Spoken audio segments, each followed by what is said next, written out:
सर्वांना माहिती आहे की सरकार मनमोहन सिंगांचं गेलं त्याचं प्रमुख कारण काय तर आम्ही सत्तेवर आलो तर ह्या सर्व वस्तू स्वस्त करू अशी घोषणा करण्यात आली। आज काय झालंय, सकाळी उठलं की पेट्रोल, डिझेल, गॅस, सीएनजी, सोनं सगळ्याचे भाव वाढत आहेत। 14 साली पेट्रोल 71 ₹71 होतं, ते आज 111 रुपये झाले। डिझेल 52 रुपयाचं 97 रुपये झाले। एवढं होऊन समाधान झाली नाही। आज एक बातमी वाचली, आता 12 रुपये आणखीन वाढणार आहेत अशी एक बातमी मी वाचली। एवढी महागाई भारतात कधीच नव्हती। आणि त्यांना विचारलं तर हे काय म्हणतात की पाकिस्तानमध्ये आपल्यापेक्षा जास्त पेट्रोल आहे, बांगलादेशमध्ये जास्त आहे, पण पाकिस्तानचा आणि बांगलादेशचा रुपया, त्यांची स्थानिक करन्सी आपल्यापेक्षा वधारायला लागली आहे। आपली खाली जाते आणि त्यांची वर जायला लागली।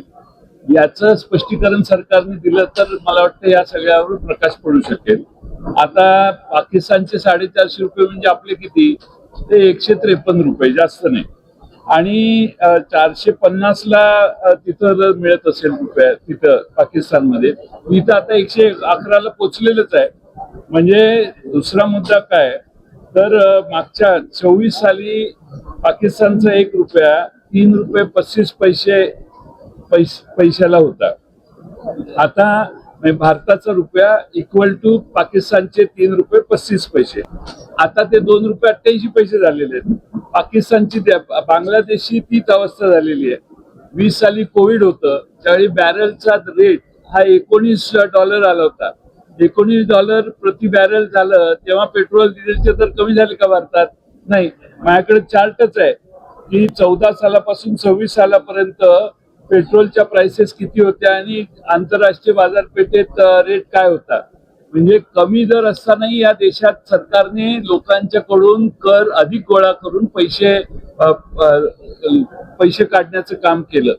आता माझ्या 14 साली एक जण म्हणत होता आपल्या देशात की 30-35 रुपयाला पेट्रोल डिझेल मिळेल, देशात बदल घडवा।